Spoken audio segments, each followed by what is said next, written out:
President Trump, welcome. How are you tonight? I'm very good. And I love watching your show. And when you said, could you do it? I said, I'm a little busy, but in your case, I'm going to do it. Absolutely. Well, you certainly are busy, and we know you got literally the weight of the world on your shoulders. Hey, first off, if you don't mind, the Schumer shutdown, are you making progress? What do you expect? I heard the experts say it should be over this week. Well, I guess we're making progress. You know, look, they should have never shut it down. We have the best economy in the world right now. Nobody's even close, and they shouldn't have done it. But they're out of control. They're controlled by the radical left people, and it's just so ridiculous. So, yeah, I guess we're making progress. A lot of people want to get it done. You know, they want to spend their money on open borders. They want to spend their money on all the things that you don't want to spend money on. And you know, what they've done with health care is a disaster. What they've done with health care is just an absolute disaster, the way they waste money. So it's just one of those things. But I guess the answer is I think it's moving in that direction. So Governor Pritzker on TV today says he doesn't want to call you because he thinks he'll have legal exposure if he calls you. He looks like he's ready to let Chicago burn, and you're not. No, it's a great city, potentially a great city again, and they've got to fix it. They've got to do what I did in Washington, D.C., which is it's the same thing on a larger scale. Washington, D.C. is now so safe. The restaurants are booming. The whole place, nobody's being shot and killed. They come in from Iowa, Indiana. They come in from all over the country, and they end up getting a phone call, the parents, that their son was killed. Not anymore. It's a safe city. We arrested 1,700 career criminals. We got a lot of them out of the country, took them out. They're never coming back. And Chicago's safe. Now it's a really safe. It's gone from a very unsafe city to very safe. Now we're doing Memphis, and we're doing other things, too. We've already had FBI in Chicago. They've done an incredible job. We got it down a little bit. But the big surge is what you need, and we're going to be going in. We're going to save Chicago. And that's what you have to do, save Chicago. The hostages, you know, you had a lot of momentum last week. It still feels like there's momentum. I'm hearing about talks in Egypt. Can you update us on when they will be coming home? How close are we? Well, I think we're getting very close, and, you know, it's been going on there are those that say 3,000 years. Let's say a couple of hundred years, okay? Let's say a few centuries. But it's you know, many, many years. It's been going on forever. And I think we're very, very close to having a deal. We have all of the Arab nations. We have all of the Muslim nations. We have many, the world is in favor of having this deal done. It's a very specific deal, and it will bring peace to the Middle East. Beyond Gaza, it'll bring peace to the Middle East. And I think there's a lot of goodwill being shown now. It's pretty amazing, actually, if we pull this one off. I've solved 7 wars. This one, I thought, frankly, Russia would be maybe the easiest because I know Putin. I got along with Putin very well, and I thought that that would be the easiest. It wasn't, but I solved ones that they didn't think there was a chance. One of the big ones was Pakistan and India, which could have been 7 planes we shot down, and it was heading for a bad one. That's two nuclear nations. But the one they say will be maybe the greatest of them all is the Middle East, if we could solve the Middle East, because it's been going on literally for 3,000 years. You know, the judge, you've been blocked by these federal judges, the one giving you a hard time in Oregon, which drives me crazy. There are 95 of these district judges.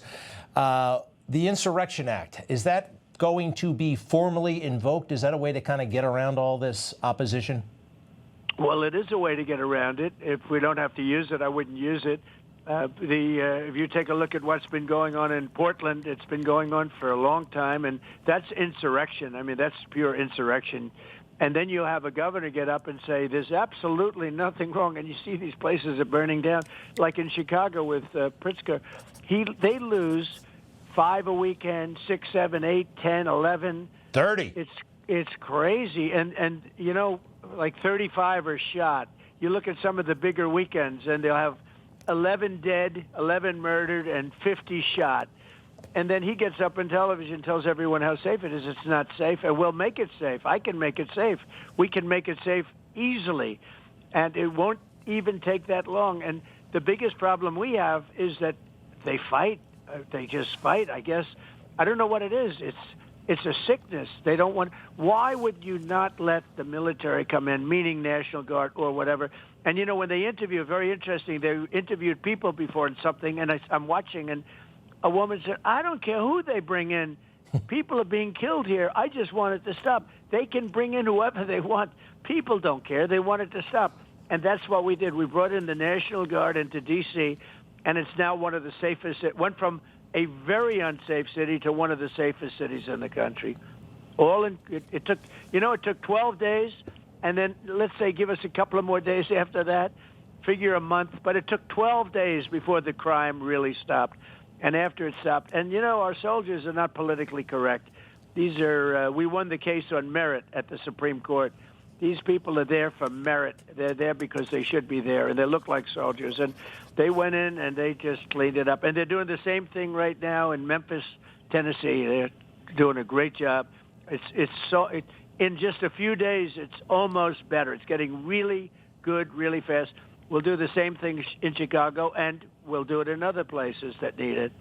We saved Los Angeles. I'll tell you, if you look, you know, we did this a few months ago with Gavin Newsom in Los Angeles, and we saved it. That place, it would have burned to the ground. And the head police person in Los Angeles said, if they didn't do this, we wouldn't. They totally lost control. By the way, 2 weeks later, he was saying, no, they could have done it themselves. You know, it's the old story. But we literally saved Los Angeles from burning to the ground, along with the other half that burned to the ground because Newsom didn't have any water, you know. But anyway. You know, there's the NFL just chose the bad bunny rabbit or whatever his name, this guy who hates ICE. He doesn't like you. He accuses everything he doesn't like of racism. Do you think maybe we should just kind of entertain blowing off the NFL, like a boycott or something along those lines? This guy does not seem like a unifying entertainer, and a lot of folks don't even know who he is.